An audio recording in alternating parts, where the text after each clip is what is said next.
and I don't have to ask myself the most important question I will ever ask myself in my entire life. Who do I want to be? Or, as I heard, who am I? Both are just as relative, really. Because who you are is who you choose to be. And that's where we're going to start today. So while we're all sitting in this room and we're all human, and there's a lot of us that are female, a couple males, but mostly female, outside of that starting point, we got to decide who we wanted to be. Sure, we have unique DNA that our parents gave us, and every single person went to their own unique school and got their own set of programming and their own life experiences. But from that place, you get to decide who you want to be. But we'll backtrack and start from that place. So everybody in this room received programming. Is that a fair assessment? Everyone gets it? Somewhere along the way, your parents told you if you got married early or if you had 2.5 kids, and then the media told you, hey, if you have on Guess jeans or Air Jordans, then you're okay and you're cool and that's who you're going to be. And for the most part, most of us started out there. Because I have a son, I'm a mom. Poor kid, jeez. It's hard to have a mom who's an intuitive, who can read everything on you and you can get away with nothing. But he is at that stage where, like the LeBron James shoe, oh my gosh, it defines him. He has no idea who he is without having the same products that his friends have. So most of us, I'm not saying every single one of us goes through that phase, but the majority of human beings go through the phase right around adolescence where we want to be like everyone else. We don't know who we are. As long as we've got the same products that our girlfriends have on, we're cool, right? Every client that you interact with, you're either going to say, please, please, please work with me. In which case, the energetic response to that would be like, I'm going to treat you like crap. I'll pay you when I feel like it. I'll show up when I feel like it. I'll cancel or do whatever it is. Why?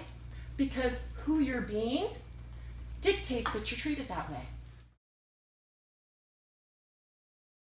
So I was born different.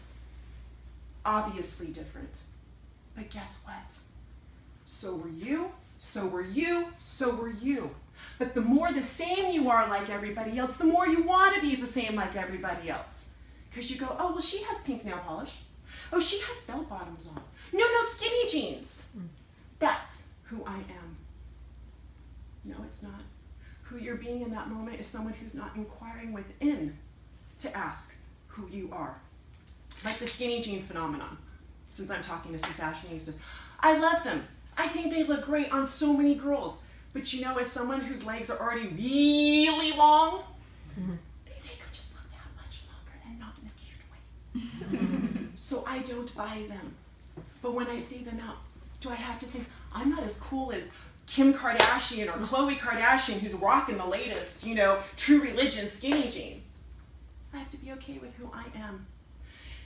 The other part of knowing who and what you are in business is it allows you, when you are confused or you do get shiny ball syndrome, to ask yourself, wait, who am I being right now? Am I being someone who's focused on a mission? Am I being someone right now who is taking 6 months of a sabbatical off to discover myself? Because when you own who you are, the purity of the idea of who you are, it resonates out fully and completely. Now that may sound weird. Why is she saying that to me right now? Because when you discover that for you, you will get on your stage and be rock star. Rock star status without any question.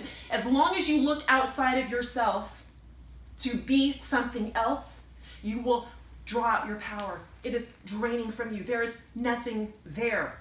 When you look inside and say, who do I want to be? And then own that part of yourself, it gives strength from within. I just wanted to stand on a stage and do what I'm doing now and talk to and counsel people. And I knew, 12 years old. And this is why it's so important to know. Because inside of every single one of you, you know who you want to be. You really do. And if you say you don't, or if you say you're confused, guess what? You're playing into your own fear, because every single answer that you need is inside of you. You were born with an owner's manual. You want to know what it's called? Your emotions. Your emotions tell you all the time who you need to be.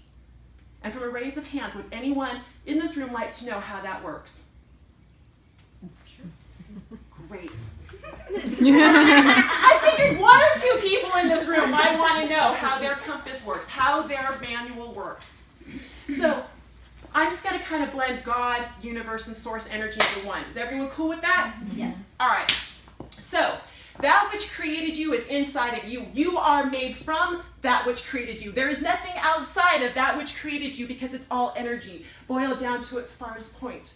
So the part of you that's inside of you that creates your desire, that creates your ideas, that comes from within you, also knows when you're on track with your thinking and not on track with your thinking.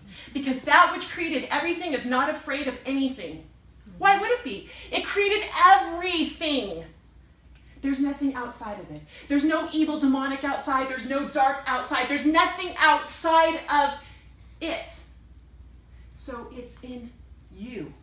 And in order for you to have direction, which of course it would give itself direction, you have emotions. Those emotions serve as an internal feedback system, letting you know if your thoughts are in alignment with who you really are.